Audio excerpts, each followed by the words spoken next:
طیبہ طاہرہ طیبہ طاہرہ طیبہ طاہرہ میری ماں عائشہ۔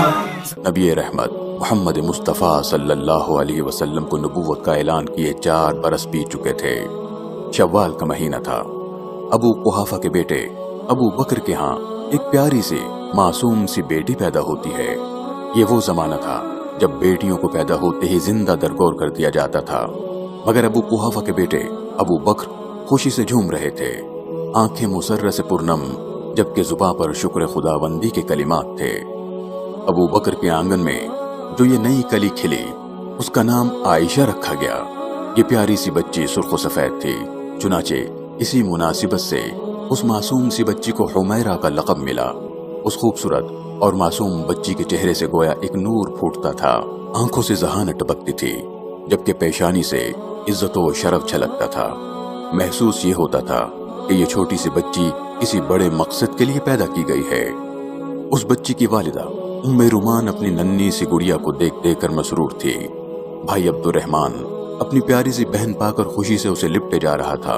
اسلام میں وہ پہلا بچہ ہے جو پیدائشی مسلمان ہے، کہ جس کا باپ مسلمان، کہ جس کی ماں مسلمان۔ گویا آپ یہ کہہ سکتے ہیں کہ اس معصوم، پیاری اور خوش بخت بچی نے جب دنیا میں اپنی آنکھیں کھولی تو اس کی نگاہیں کفر و شرک کو دیکھنے سے پاک رہیں۔ اس بختاور بچی نے دنیا میں آتے ہی اپنے کانوں میں جو سب سے پہلی صدا سنی وہ اللہ وحدہ لا شریک کی کبریائی اور نبی آخر الزماں صلی اللہ علیہ وسلم کی رسالت کی شہادت تھی۔ آپ رضی اللہ تعالیٰ عنہ کا نام عائشہ، لقب حمیرہ اور کنیت ام عبداللہ ہے۔ آپ کے والد گرامی کہ جن کا نام نامی عبداللہ، کنیت ابو بکر اور لقب صدیق ہے۔ آپ جلیل القدر صحابی رسول، ہمدم رسول، جانشین رسول ہیں، یار غار ہیں، سفر ہجرت کے ہمراہی ہیں، خلیفہ بلا فصل ہیں۔ سیدہ عائشہ رضی اللہ تعالیٰ عنہ کا اپنے والد ماجد کی طرف سے سلسلہ نسب کچھ یوں ہے: عائشہ بنت ابی بکر بن قحافہ بن عامر بن عمر بن کعب بن سعد بن تیم بن مرہ بن کعب بن لوئی بن غالب بن فہر بن مالک۔ جبکہ والدہ کہا کہ یہ نئے دین کے پیروکار ہیں، ان کی بچی ہمارے گھر میں آئے گی تو ہمارا بچہ بھی بے دین ہو جائے گا، لہٰذا ہمیں قبول نہیں۔ یوں جبیر ابن مطعم کے انکار کے بعد حضرت صدیق اکبر نے رسول اللہ صلی اللہ علیہ وسلم کا پیغام قبول فرما لیا اور اپنی پیاری سی بیٹی سیدہ عائشہ کی نسبت ان سے جڑ گئی کہ جن کی نسبت ہی سے ذرے ذرے کو شرف و عزت حاصل ہے۔ چنانچہ ہجرت سے 3 سال، یہ ایک دوسری روایت کے مطابق ہجرت سے 1 سال قبل شوال کے مہینے میں سیدہ عائشہ رضی اللہ تعالیٰ عنہ رسول اللہ صلی اللہ علیہ وسلم کے نکاح میں آ گئیں۔ آپ کے والد گرامی حضرت ابو بکر نے خود نکاح پڑھایا اور 500 درہم حق مہر مقرر ہوا۔ سیدہ عائشہ رضی اللہ تعالیٰ عنہ کی ولادت باسعادت بھی ماہ شوال میں ہوئی اور نکاح بھی شوال کے مہینے میں ہوا۔ رسول اکرم صلی اللہ علیہ وسلم کو سیدہ عائشہ سے نکاح کی بشارت خواب میں دے دی گئی تھی۔ آپ صلی اللہ علیہ وسلم کا بیان ہے: ایک دن خواب میں جبرائیل امین میرے پاس آئے، ان کے ہاتھوں میں ریشمی کپڑے میں لپٹی کوئی چیز تھی۔ میں نے پوچھا کہ جبرائیل یہ کیا ہے؟ تو جبرائیل نے وہ ریشمی کپڑے میں لپٹی چیز مجھے دیتے ہوئے کہا، آپ خود دیکھیے، رب نے انہیں آپ کے لیے بنایا ہے۔ جب رسول اللہ صلی اللہ علیہ وسلم نے اسے کھولا تو اندر عائشہ رضی اللہ تعالیٰ عنہ کا عکس تھا۔ یوں جو اب تک صرف عائشہ تھیں، اب تا قیامت ام المومنین ہو چکی تھیں۔ رب کی حکمتیں بھی عجیب ہیں، انسانی تخیل وہاں پہنچ نہیں پاتا جہاں ہمارے پروردگار کی حکمتیں جلوہ گر ہوتی ہیں۔ پہلے سیدہ طاہرہ عائشہ کو ایسے گھرانے میں پیدا کیا جو انبیاء و رسول کے بعد سب سے بہترین گھرانہ تھا۔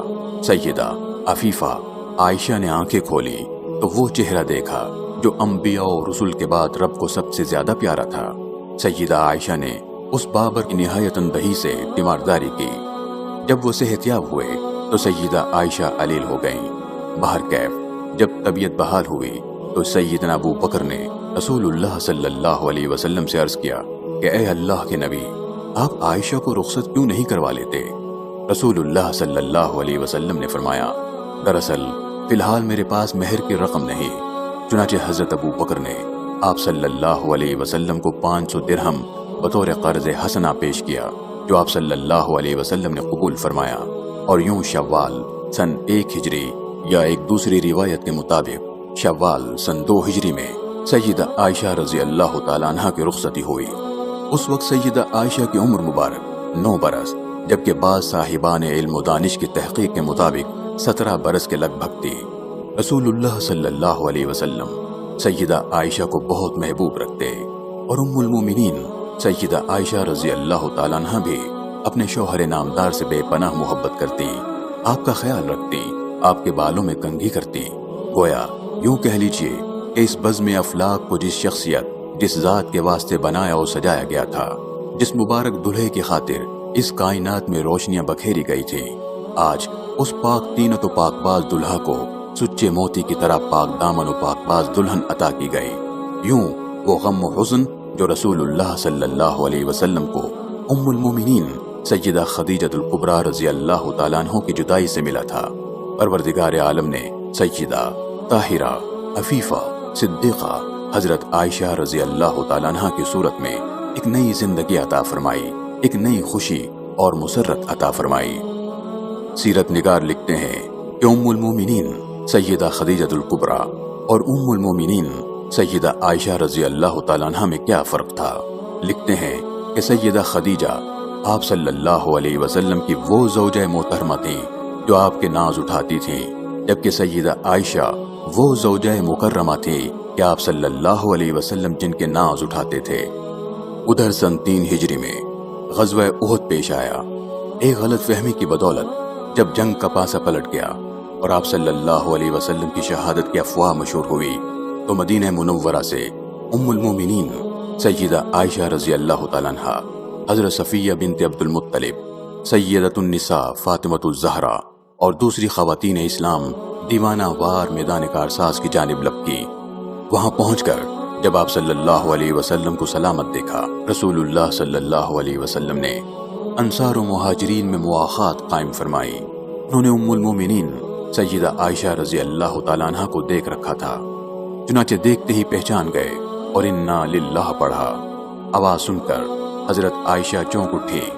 صفوان نے اپنا اونٹ بٹھایا اور ان کو سوار کر کے منزل کی جانب تیزی سے روانہ ہو گئے اور جلد قافلے سے جا ملے۔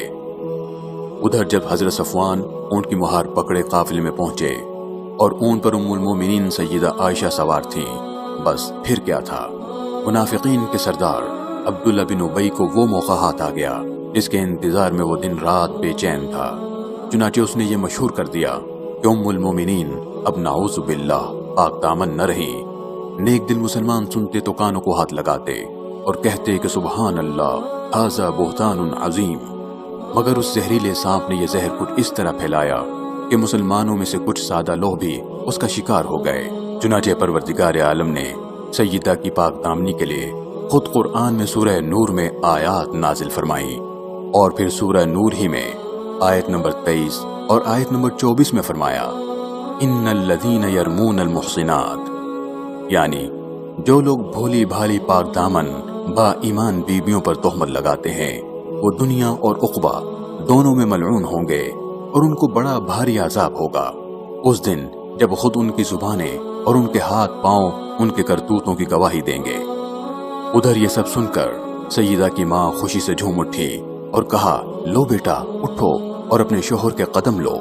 سیدہ عائشہ نے فطری ناز کے تحت جواب دیا کہ میری برات، میری بے گناہی رب نے بیان کی تو میں فقط اپنے پروردگار کا شکر ادا کرتی ہوں۔ یہ ناز، یہ ادا دیکھ کر رسول اللہ صلی اللہ علیہ وسلم بھی مسکرا دیے۔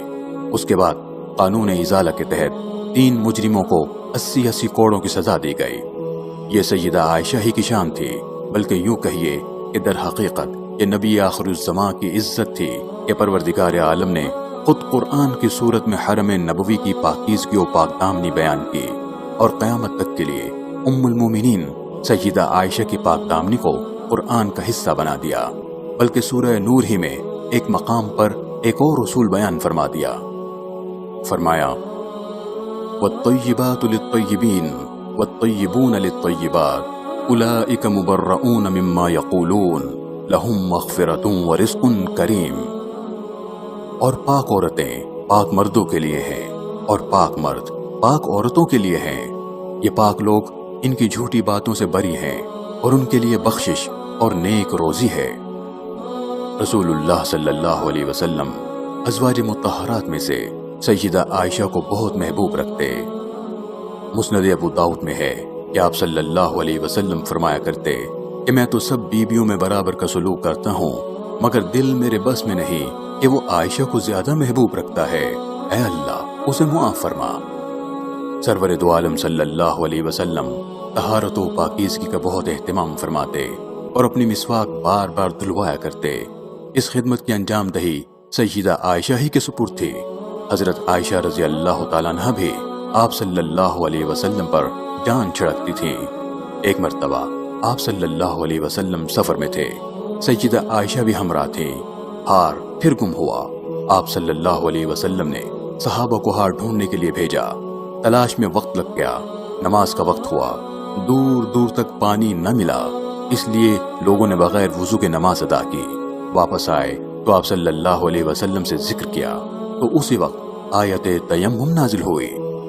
وَإِن كُنتُم مَّرْضَىٰ أَوْ عَلَىٰ سَفَرٍ أَوْ جَاءَ أَحَدٌ مِّنكُم مِّنَ الْغَائِطِ أَوْ لَامَسْتُمُ النِّسَاءَ فَلَمْ تَجِدُوا مَاءً فَتَيَمَّمُوا صَعِيدًا طَيِّبًا فَامْسَحُوا بِوُجُوهِكُمْ وَأَيْدِيكُمْ إِنَّ اللَّهَ كَانَ عَفُوًّا غَفُورًا۔ یعنی اگر تم بیمار ہو یا سفر میں ہو یا حاجت ضروری سے فارغ ہوئے ہو یا عورتوں سے مقاربت کی ہے اور تم پانی نہیں پاتے تو پاک مٹی سے تیمم کر لو، یعنی اسے منہ اور ہاتھوں پر پھیر لو، بے شک اللہ معاف کرنے والا بخشنے والا ہے۔ جب حضرت عائشہ رضی اللہ تعالیٰ عنہ کی ازدواجی زندگی کے 9 برس گزر گئے تو آقا دو جہاں صلی اللہ علیہ وسلم مرض الوفات میں مبتلا ہوئے۔ آپ صلی اللہ علیہ وسلم 13 دن علیل رہے۔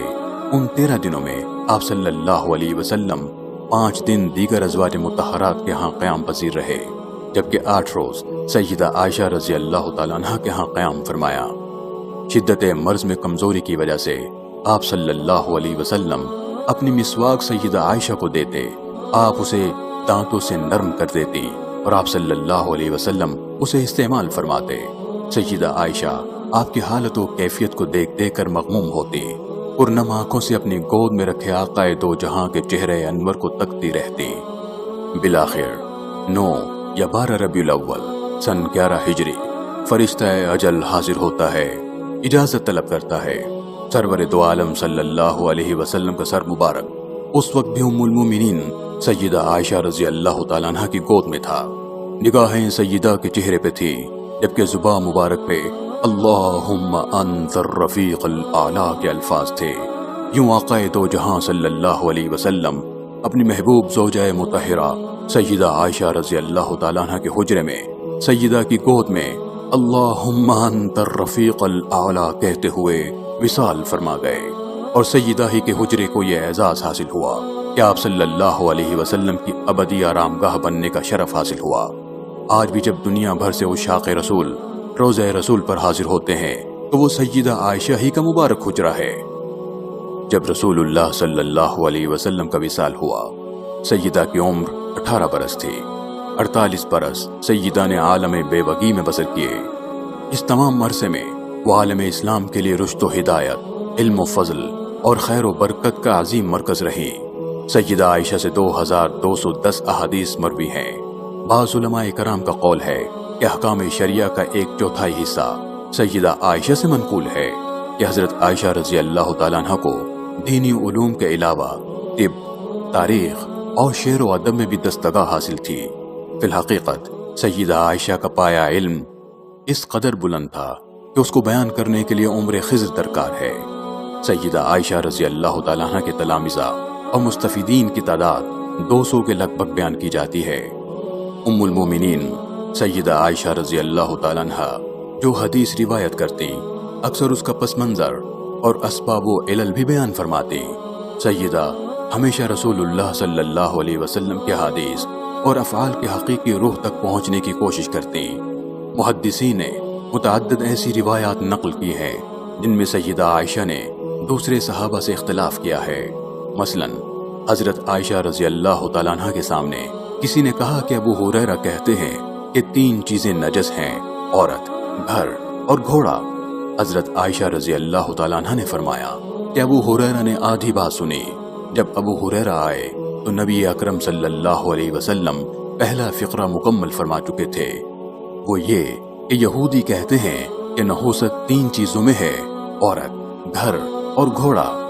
ان چند مثالوں سے واضح ہوتا ہے کہ ام المومنین سیدہ عائشہ رضی اللہ تعالیٰ عنہ کا علمی مقام کس قدر بلند تھا۔ فضائل و اخلاق کے لحاظ سے بھی سیدہ عائشہ کا رتبہ بہت بلند تھا۔ آپ بےحد فیاض، مہمان نواز، سخی اور غریب پرور تھیں۔ ایک مرتبہ حضرت عبداللہ بن زبیر رضی اللہ تعالیٰ عنہ نے سیدہ کو 1 لاکھ درہم بھجوائے۔ انہوں نے اسی وقت کل رقم غریبوں، فقیروں، مسکینوں اور یتیموں میں تقسیم کر دی۔ آپ اس دن روزے سے تھیں۔ شام ہوئی تو خادمہ نے کہا، ام المومنین، کیا ہی اچھا ہوتا کہ آپ اس رقم سے کچھ گوشت خرید لیتی۔ آپ نے فرمایا، تم نے یاد دلا دیا ہوتا۔ عروہ بن زبیر کہتے ہیں، ایک مرتبہ سیدہ عائشہ رضی اللہ تعالیٰ عنہ کے پاس 70,000 کی رقم آئی۔ سیدہ نے عروہ کے سامنے کھڑے کھڑے ساری رقم خدا کی راہ میں خرچ کر دی اور دوپٹے کا گوشہ جھاڑ دیا۔ موطا امام مالک میں ہے کہ سیدہ عائشہ ایک روز روزے سے تھیں اور گھر میں 1 روٹی کے سوا کچھ نہ تھا۔ اتنے میں ایک سائلہ نے آواز دی۔ خادمہ کو کہا کہ یہ روٹی سائلہ کو دے دو۔ خادمہ نے کہا کہ شام افطار کے لیے کچھ نہ ہوگا۔ سیدہ نے فرمایا، تم یہ اسے دے دو۔ شام ہوئی تو کسی نے بکری کا گوشت ہدیہ بھیج دیا۔ اب خادمہ سے فرمایا، دیکھو اللہ نے روٹی سے بہتر چیز عطا فرما دی۔ ادھر سن 13 ہجری میں حضرت عائشہ رضی اللہ تعالیٰ عنہ سایہ پدری سے بھی محروم ہو گئیں اور عہد فاروقی کا آغاز ہوا۔ حضرت عمر رضی اللہ تعالیٰ عنہ نے تمام ازواج مطہرات کا 10,000 درہم سالانہ وظیفہ مقرر فرمایا۔ البتہ امام حاکم کے قول کے مطابق سیدہ عائشہ رضی اللہ تعالیٰ عنہ کو 12,000 درہم سالانہ ادا کیے۔ اس کی وجہ حضرت عمر یہ بیان فرماتے کہ سیدہ عائشہ رسول اللہ صلی اللہ علیہ وسلم کو زیادہ محبوب تھی۔ جب حضرت عمر کا وقت آخر قریب آیا تو انہوں نے اپنے فرزند ارجمن حضرت عبداللہ کو ام المومنین کے پاس بھیجا کہ مجھے رسول اللہ کے پہلوئے مبارک میں دفن ہونے کی اجازت میں رحمت فرما دیں۔ سیدہ کی آنکھیں بھیگ گئیں۔ فرمایا، یہ جگہ میں نے اپنی تدفین کے لیے رکھی تھی، لیکن عمر کی خاطر میں اس سے دستبردار ہوتی ہوں۔ یہ سیدہ ہی کا اثار تھا کہ آج فاروق اعظم سرور کونین صلی اللہ علیہ وسلم کے پہلو میں آرام فرما ہے۔ عہد عثمانی میں مسلمان خوفناک فتنوں کا شکار ہوئے، مختلف سازشوں اور شورشوں نے سر اٹھایا۔ اسی دوران سیدنا عثمان کو شہید کر دیا گیا، جس کا سیدہ کو بہت رنج اور قلق تھا۔ چنانچہ حضرت علی کی خلافت کے زمانے میں بعض اکابر صحابہ کرام اور دیگر مسلمانوں نے قصاص عثمان کا مطالبہ کیا۔ اس جماعت میں حضرت زبیر ابن عوام اور حضرت طلحہ جیسے جلیل القدر صحابی شریک تھے۔ چنانچہ سیدہ عائشہ کہ جن کو قتل عثمان کا بہت صدمہ تھا، وہ بھی خلوص اور نیک نیتی کے ساتھ اس جماعت کے ساتھ ہوئیں۔ سن 40 ہجری میں جب شیر خدا کو شہید کر دیا گیا تو حضرت عائشہ رضی اللہ تعالیٰ عنہ کو سخت صدمہ پہنچا۔ کوفہ سے کچھ لوگ مدینے آئے اور انہوں نے اہل عراق کی شیر خدا پر الزام تراشی اور ان کی شہادت کا واقعہ بیان کیا تو سیدہ عائشہ نے فرمایا، اللہ علی پر رحمت بھیجے، ان کو جب بھی کوئی بات پسند آتی تو یہی فرماتے کہ صدق اللہ و صدق رسولہ۔ اہل عراق ان پر جھوٹ تہمت لگاتے ہیں اور بات کو بڑھا کر بیان کرتے ہیں۔ ادھر حضرت علی شیر خدا کے بعد حضرت امیر معاویہ رضی اللہ تعالیٰ عنہ کا زمانہ آیا۔ حضرت امیر معاویہ رضی اللہ تعالیٰ عنہ نے اپنے دور حکومت میں صدیقہ کبریٰ کا بے انتہا اعزاز و اکرام کیا۔ تاہم ام المومنین کو کسی بات سے اختلاف ہوتا تو برملا اس کا اظہار فرماتی۔ سیدہ نے اپنی زندگی کے 18 سال حضرت امیر معاویہ رضی اللہ تعالیٰ عنہ کے عہد حکومت میں گزارے۔ یہ پورا زمانہ بالعموم سیدہ عائشہ نے جزوی اوقات کے سوا خاموشی سے بسر کیا۔ فرماتی ہیں کہ فقط میں تھی جو ازواج مطہرات میں سے کنوارپن میں آپ صلی اللہ علیہ وسلم کے نکاح میں آئی۔ جبرائیل امین ریشمی کپڑے میں میرا عکس لے کر آپ صلی اللہ علیہ وسلم کے پاس آئے کہ ان سے شادی کر لیں۔ اللہ تعالیٰ نے میرے لیے آیات برات نازل فرمائی۔ میرے ماں باپ دونوں مہاجر تھے۔ نزول وحی کے وقت ازواج مطہرات میں سے صرف میں آپ صلی اللہ علیہ وسلم کے پاس ہوتی۔ میرے گھر میں آپ صلی اللہ علیہ وسلم کا وصال ہوا۔ وصال کے وقت آپ صلی اللہ علیہ وسلم کا سر مبارک میری گود میں تھا۔ میرے حجرے ہی کو آپ صلی اللہ علیہ وسلم کی آخری آرام گاہ بننے کا شرف حاصل ہوا۔ میں نے جبرائیل امین کو اپنی آنکھوں سے دیکھا۔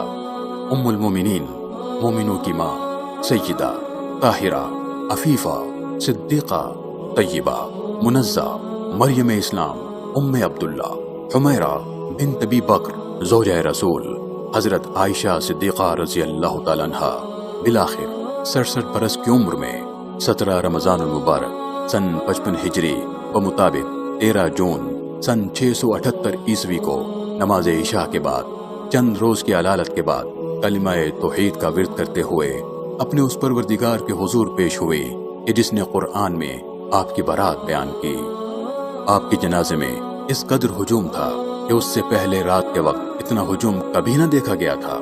حضرت ابو ہریرہ رضی اللہ تعالیٰ عنہ نے آپ کی نماز جنازہ پڑھائی اور آپ کی وصیت کے مطابق آپ کو جنت البقیع میں دفن کیا گیا۔ آپ کے انتقال کی خبر سے دنیا اسلام میں غم و حزن کی لہر پھیل گئی اور آسمان دنیا کچھ یوں گویا ہوا، یا ایتھا النفس المطمئنہ ارجعی الی ربک راضیۃ مرضیہ فادخلی فی عبادی وادخلی جنتی۔ طیبہ طاہرہ، طیبہ طاہرہ، طیبہ طاہرہ، میری ماں عائشہ